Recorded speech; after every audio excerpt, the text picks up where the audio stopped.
Só, Carlos, quando a gente voltou, o Pedro estava revoltado, porque na época que nós fomos, o Pedro ficou.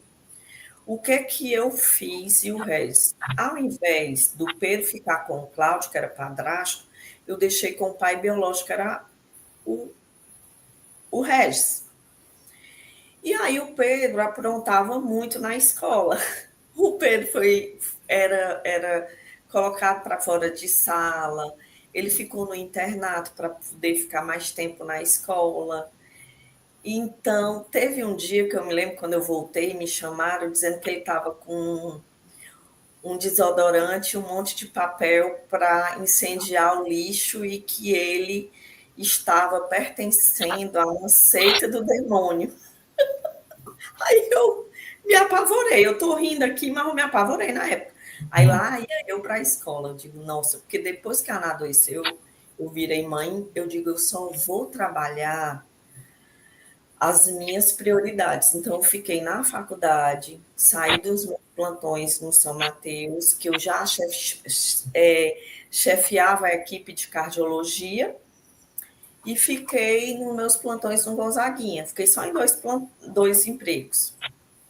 E o meu maior tempo, eu sempre ia deixar os meninos, ia buscar os meninos. E o diretor do Gonzaguinha deixava, como tinha outros fisioterapeutas, deixava eu almoçar em casa. E aí Uhum. eu ia pegar os meninos na escola e ia ver.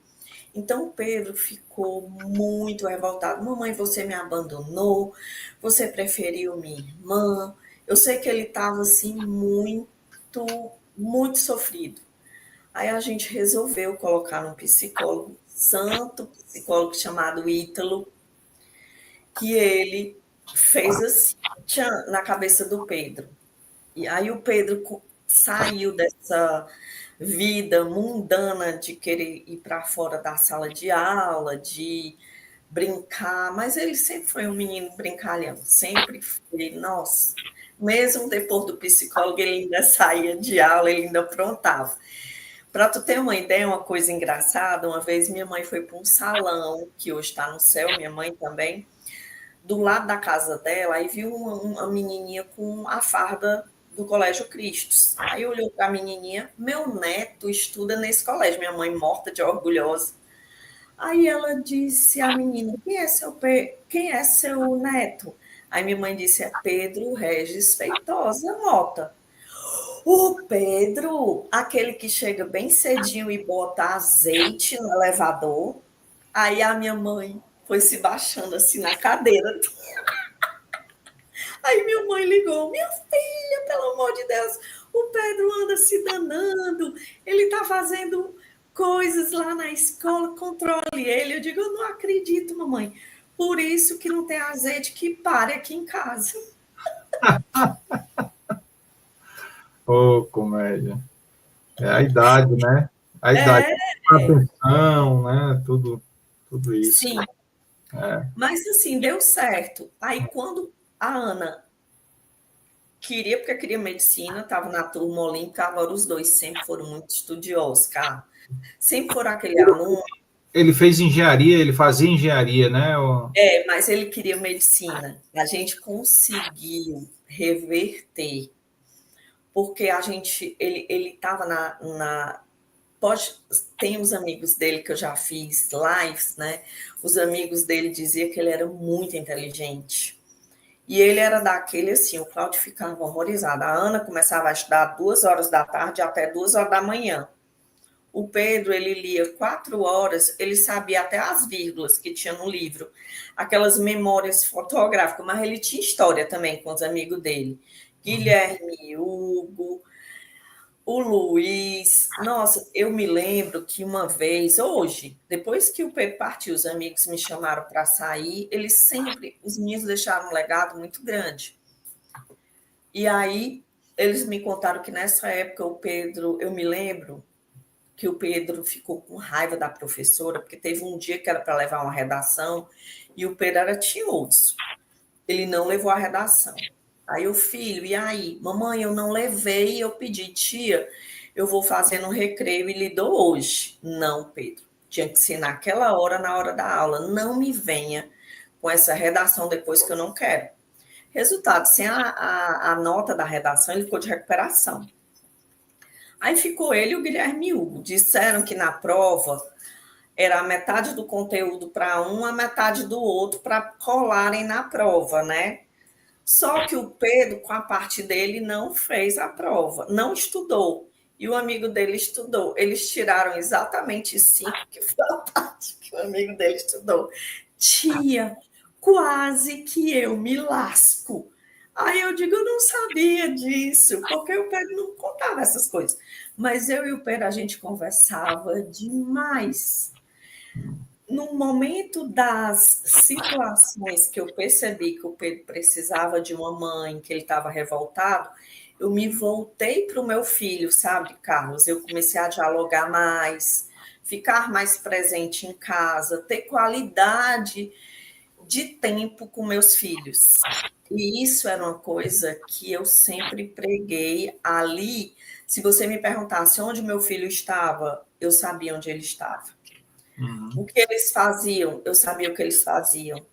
Então, assim, eu já, depois da doença da Ana, eu virei uma outra Cris. Virou a chave, né? É, tanto é que quando eu chegava na escola, todo mundo, lá vem a doutora, lá vem a doutora. Pelo amor de Deus, o que aconteceu com os filhos da doutora? Porque eu não ia brigar, mas eu ia perguntar o que que houve. Uhum. Um deles, né? E eu olhava a tarefa. Teve um dia que uma professora disse que quem tinha leucemia nunca ia ser curada, só ia, mesmo com transplante, ia morrer. Aí eu peguei todos os artigos, tudo que eu tinha visto. Aí eu digo, eu vou nessa escola. Vou nessa escola, chamei a coordenadora, eu digo, olha, eu queria que você desse para a professora, porque aconteceu isso, mas eu não quero nenhuma retaliação com a Ana. Aí no, e era na época do Orkut. Aí os amiguinhos da Ana, Cris, não, Ana, sinto muito, que pena, que não sei o que. Aí a Ana chegou na hora do almoço e veio contar. Eu me levantei, aí o Cláudio, não, não vá lá. Eu digo, eu vou nessa escola. Eu sei que no dia seguinte a professora ia dar aula e disse, vocês não entenderam o que eu falei. Aí disse. Hum.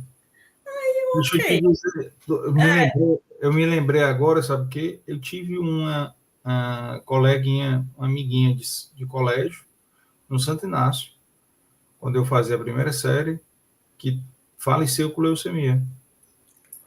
Lembrei disso agora, tô falando aí. Era muito.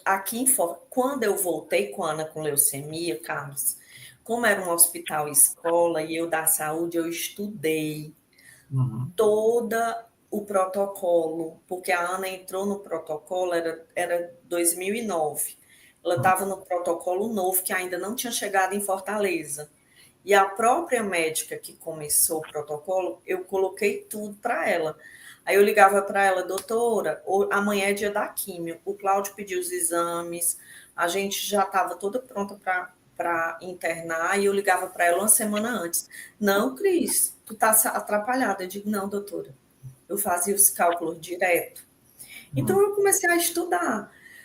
Durante o período que eu cuidava deles, eu parei de trabalhar, porque eu ficava com o dinheiro do Gonzaguinha, parava a faculdade sempre me esperou. Eu digo, nossa, eu só posso ser uma professora muito especial, não tenho nada que falar da instituição, porque eles não me demitiram. E aí, o que eu fiz? Eu via que se realmente eu não tivesse por ela, ela não tinha.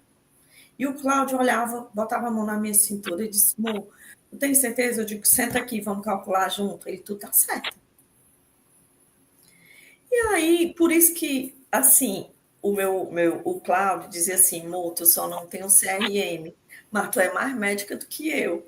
Eu, cala a boca, Deus me livre. Eu, desde o começo, eu não queria ser médica, assim, mas, assim, era algo que eu precisava fazer por ela, né? E era aquilo pontualmente. Tu não queria ser médica por causa do trauma do teu pai e casou com um médico. Como é que foi isso? Exato. Não, e quando eu casei com ele, a minha mãe olhou, ele era 14 anos mais velho que eu.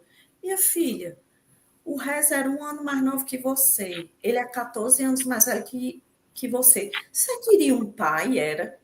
Aí eu olhei para ela, mais ou menos.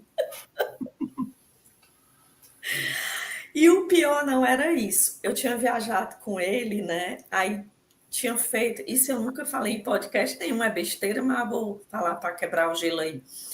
Eu tinha feito 3 borboletinhas tatuadas nas minhas costas, escondidas só para mim.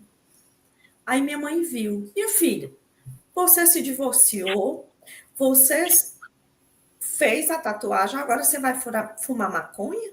Eu digo, mãe, eu vou, espera.